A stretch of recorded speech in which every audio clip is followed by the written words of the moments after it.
Here we are. Here we are, the eve of fight night for UFC 310, and I'm pretty hyped. I thought I was going to get a lot of fatigue with this card, but I'm actually really excited. The UFC 309 card, I was getting real sick of talking about Jon Jones. I was getting, I didn't have much hope because I was kind of rooting for Stipe, and they weren't showing much of him, and he looked kind of rough, and the Jon Jones stuff in the news and all the promo and everything, all the press, it was like, not the promos, but like the press and all of that, it was really not about his fight. It was about his, ducking of another fight and all of that. So you'll have to excuse me, I got a little bit of bedhead. I've had it all day. I've just been, burning the candle at both ends and sleeping hard. So time for a little hair trim up there. Keep it high and tight, as Sean Lopez says. But I'm here. I'm really excited for 310. Whole card is kind of a banger, kind of a sleeper card, good card to close out the year. And the more I think about it, the more excited I am for the main event, actually, which is Pantoja versus Asakura. Like, I just can't get enough of this. I thought I would get a little bit sick of it, and I gotta tell you, this fight is not as much of a question mark as I thought it was going to be. Let me just resize this a little bit here. But it's just like, it's a fun fucking matchup. I mean, this guy, Kai Asakura, we'll get to my official prediction at the end of this. I'll give a little bit of a breakdown. This guy, Kai Asakura, is beloved in Japan. And, I give Ryzen a lot of shit for kind of putting on weird fights or just maybe not handling some of their fighters the best that they could, but Asakura is no joke, and he's exciting. He is a dynamic finisher, at least on the feet, and he's always down to bring it. Like, you don't really have a boring fight with this guy, win or lose. And you can't help but love fighters like that. It's why, as much shit as I give Michael Chandler, I love watching Michael Chandler fights, dude. The guy is exciting as all fuck. And this guy's no different. I've gone through hills and valleys with what I think Asakura's chances actually are, and I've settled somewhere on the low end, but pretty close to the middle. Like, not totally not a mismatch, not Chris Carriasso versus Demetrius Johnson. Excuse me, but I don't think there's a slight narrative, not a huge one, but I've seen a lot of people say that Pantoja is near the end of his prime. I don't think that. I think he is in the middle. I think he's in the middle to, he's not quite on the downslope yet, but maybe a little bit more of a peak. And I think I actually think we'll see a good finish here with Pantoja. I don't think this fight goes the distance. And there it is. That's my official prediction. I don't want to bury the lead here. I have Alexandre Pantoja beating Kai Asakura likely by finish, although one thing that I noted in my tape review is that he has a little bit more of a grappling game than Kai Asakura does in terms of both takedowns, in terms of both takedown defense, and then also in terms of his finishing ability on the ground. You almost can't be Brazilian without having submissions, right? And I think there's a lot of ways for Pantoja to find his way to Kai Asakura's back. He does love going to the body lock. I noticed in the Urseg fight, a lot of his shots were to disguise an entry on the body lock, and I think that is just chef kiss. So one thing I wanted to note was I heavily looked at their most recent fights. So Steve Urseg versus Pantoja, and then Kai Asakura's fight with Juan Archuleta. Now, of course, they're very different opponents than, but there's a lot to be seen there. Something to note is that Urseg is similar to Kai Asakura in both stature and a little bit in fight style. Asakura loves those knees, those intercepting knees, and then also those pressuring knees as he's going forward, kind of like skip knees as he's going forward. And I think that there's a lot of room for that. That's why I don't really give this fight entirely to Pantoja in my prediction. I think if he makes one mistake, Kai Asakura can capitalize on it and likely will capitalize on it. The caveat there being that he is a little bit sloppy. Kind of the same gripe that I have with both of them is the same thing that I love about them, which is their sloppy willingness to get into a dogfight, and that also can prove to be their downfall, Asakura certainly with a few more losses recently than Pantoja, but of course we don't always go based on that. We go based on who they were fighting, and I think that when it comes down to it, when I'm looking at their previous fights, their most recent fights, Erceg seems to be a fighter who could.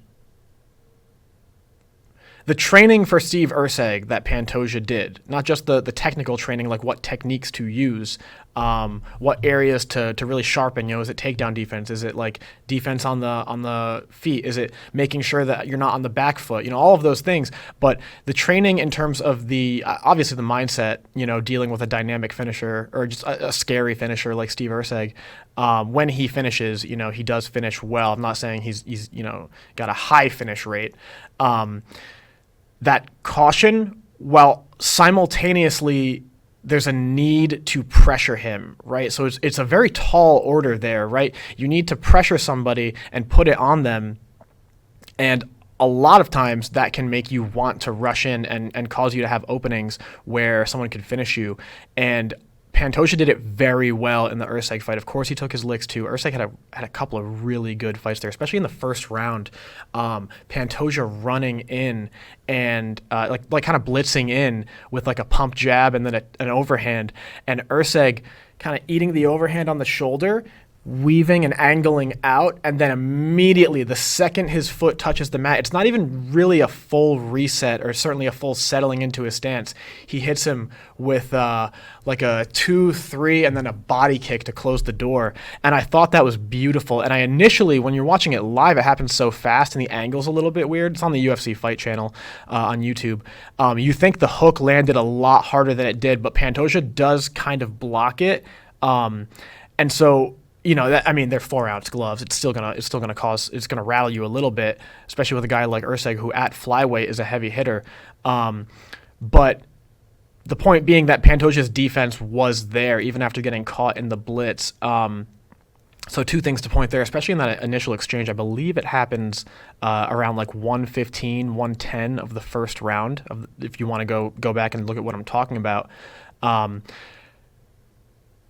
Pantoja has those openings. Erceg did land a couple of good shots, but I think his measured approach in this pressuring footwork and advancement and taking the octagon. What is footwork, right? It's not just what Dominic Cruz and TJ Dillashaw do. Sometimes it's just matching their movement, right? Not chasing, but cutting them off, kind of strafing. Maybe not pressuring them on the feet as much as you're pressuring them by walking forward, angling out, keeping it so that they can't advance on you, so they're not pushing you to the back of the fence. And then also, footwork is also like when you know that you're getting to the end of the fence, or the end of the cage towards the edge of the fence. The UFC octagon has a really cool, I think 1.5 feet, maybe 2 feet out from the fence line, there's like a black bar that goes around the middle of the octagon.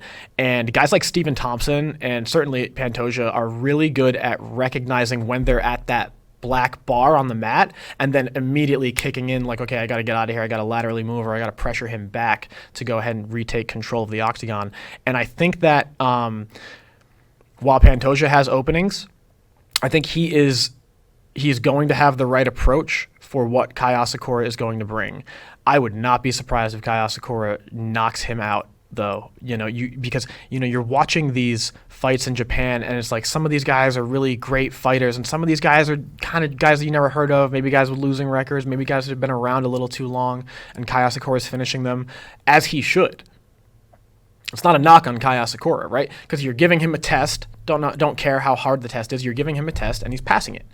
His losses coming from like the Kyoji Horiguchi loss, clean loss, and his win over Horiguchi is not as impressive as Horiguchi's win over him. What do I mean by that, right? Because I think he lost a decision, and he won with like a knockout, and the knockout was quick, and of course, knockouts count, and that is impressive as like an entertainer. But for Kyoji Horiguchi to go back and then kind of learn from that and then audit what he needs to do against Asakura, I think that I think is a telltale sign for how Pantoja could kind of come to win as well, right? With with looking at the fight with Asakura and Horiguchi, seeing what his dangers were and how those were mitigated, and then just adapting Pantoja's game to that. Pantoja does a great job of coming out. There was a lot of overhands for my liking, like kind of naked overhands, or maybe not like a fully committed jab to the overhand, but he is the shorter guy here, and so that is going to be a great weapon to look out for, is that overhand right from Pantoja. Likewise, the intercepting knees from Kai Asakura, right? As much as I'm saying that Pantoja could come in and pressure Asakura against the fence and really get the finish there, get the body lock and start mauling him on the ground, Asakura could catch him on the way in, right? What did we see with Steve Erceg? A little bit of head movement, a little bit of angling out, and you can deliver some devastating punches. And if Asakura is down to stand there and intercept it without maybe the angling out, the craftiness of Steve Erceg, which he is willing to do that, it could easily be a quick night for Pantoja. And the odds are not super crazy on this one. Let's try and get a look at the odds here. Do we even have those? So while I look up the odds here, it's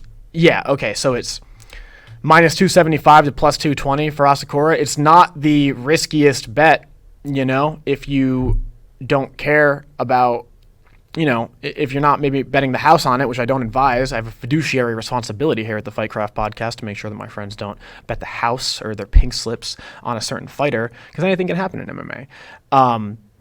But that's closer than some people I've seen think that it will be.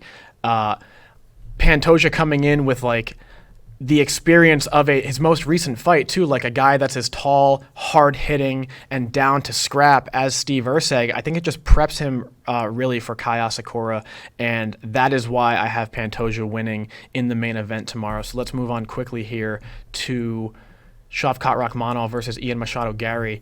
My position on this has not really changed. I think Shavkat Rakhmonov is going to go in there and be forced to fight. I could see it going to decision. Shavkat's never been to decision, I don't believe, in a fight that he's won.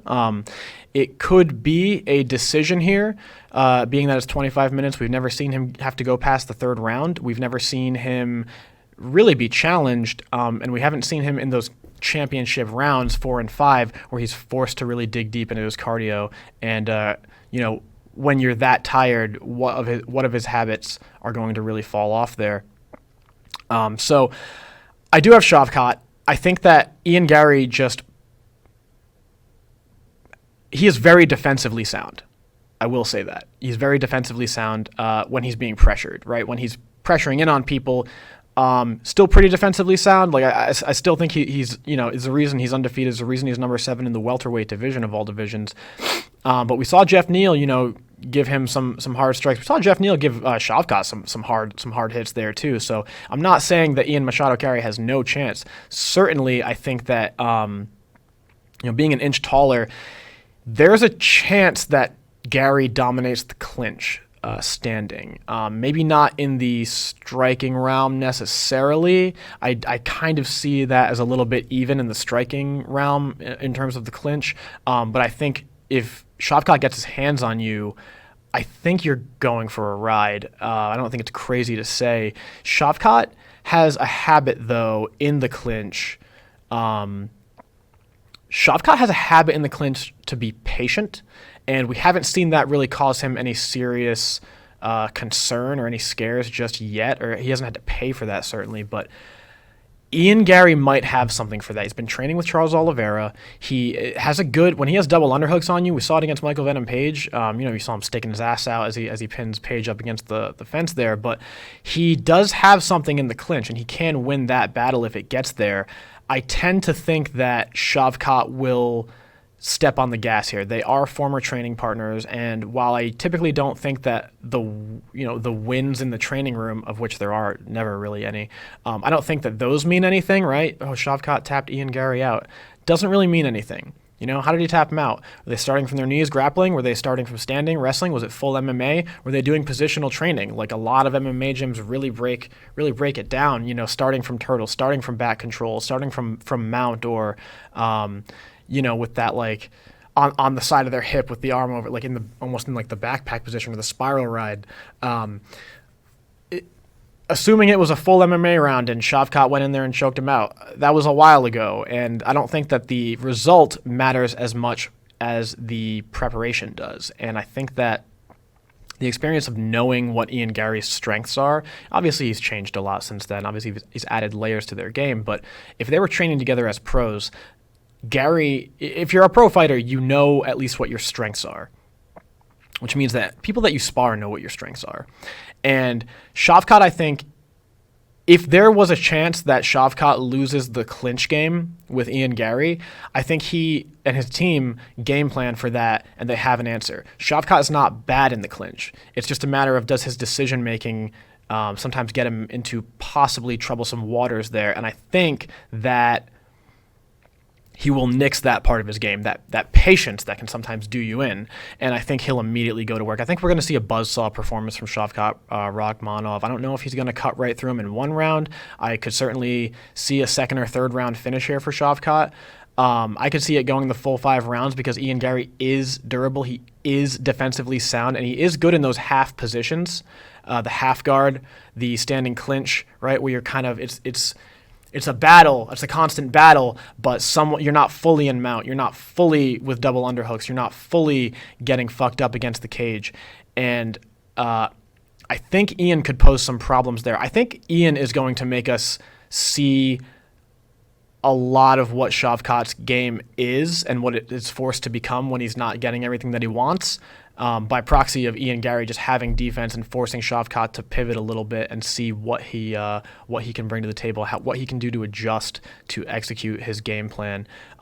Some important points to note here. Ian Gary has a great head kick, being a taller guy. Now, Shavkat is only 1 inch taller than him, but Ian has a great head kick, and I wonder if that will be open for Shavkat. Shavkat, with the patience, he is a little patient. When he's at range, he doesn't do a lot of just waiting there, right? Shavkat's footwork, not as blitzing or as aggressively pressuring with forward momentum as like a Pantoja, more of a methodical, not quite plotting. That's something I noticed when I was watching the Shavkat, a couple of Shavkat fights, is he doesn't quite plod like a Carlos Condit, forward. He is kind of light on his feet. But when I say that, like what I think is like a Stephen Thompson or a Venom Page who are like bouncing and very side-on stance. Shavkat's pretty light on his feet, and he has a pretty decent stance. Not quite too wide, but not quite fully upright. More upright than long stance, but he is pretty agile on his feet. And of course, we haven't seen him have to go too long when like your calves get tired and you're not on the balls of your feet at every moment. But he stands upright. I wonder if that could be an opening for Ian to go to the body, to go to the leg kicks. Of course, with the leg kicks, then you're going to give Shavkat, you're on 1 foot. You're going to give Shavkat an opportunity to hit you with those intercepting punches, like that straight or even an overhand, or just grab the leg if he's not pulling it back too fast, and if he's not pulling it back fast enough, and then Shavkat has his hands on you, and then you're at a disadvantage, unlike in the clinch, which is could be a disadvantage, could be a neutral game there. I see Shavkat wearing down Ian and chipping him down, and really forcing Ian into positions that we've never seen him in before. Whereas I see Ian maybe giving Shavkat some trouble on the feet, maybe overpowering him in the clinch, which is a tough statement too, because Shavkat's strong as fuck by all accounts. But I just see Ian having a lot to contend with in Shavkat Rakhmonov here, and I think it's going to be another win for Shavkat, and I think he's going to go ahead and fight for the belt, and I do think that he could beat Belal Muhammad. Ian Gary, I think, could certainly put up a great fight for Muhammad. I think he could probably beat him too, but you never know. Ian Gary and Shavkat both similar in stature and a little bit in style to Leon Edwards, both a little more submission-oriented than Leon Edwards, certainly Shavkat is, but in the stature, in the build, and we saw what Belal did to those guys. So either one who wins, I'm going to love to see a championship fight against Belal Muhammad. I think Shavkat by finish. I think Shavkat is going to submit Ian Gary, likely with a rear naked choke. If I had to put a specific money on it, I think round 3 rear naked choke from Shavkat Rakhmonov, but I could be totally wrong, which I often am. And Ian Gary could go out there and he could ragdoll Shavkat. He could know Sometimes it's better to know what your deficiencies are against a guy rather than what you know his deficiencies are. What I mean by that is if you know what you have to work on, what you have to be dangerous, what you have to be like defensively sound for, he could stifle Shavkat's A game plan and then implement his own, whereas Shavkat is on the back foot. And so that is kind of all I have for you. I have Pantoja by finish, and I have Shavkat by finish as well, by submission. And let me know what you think. Let me know if I'm totally wrong on this. I certainly could be. And if you have any comments on it, leave them down there. Go ahead and follow me on, hit subscribe on YouTube, please, for the love of God. But follow me on X, hit me on Instagram, at @KleinWong_, and tell me what you think. Tell me what you think here. I think we're in for a great fucking weekend regardless. But tell me what you guys think.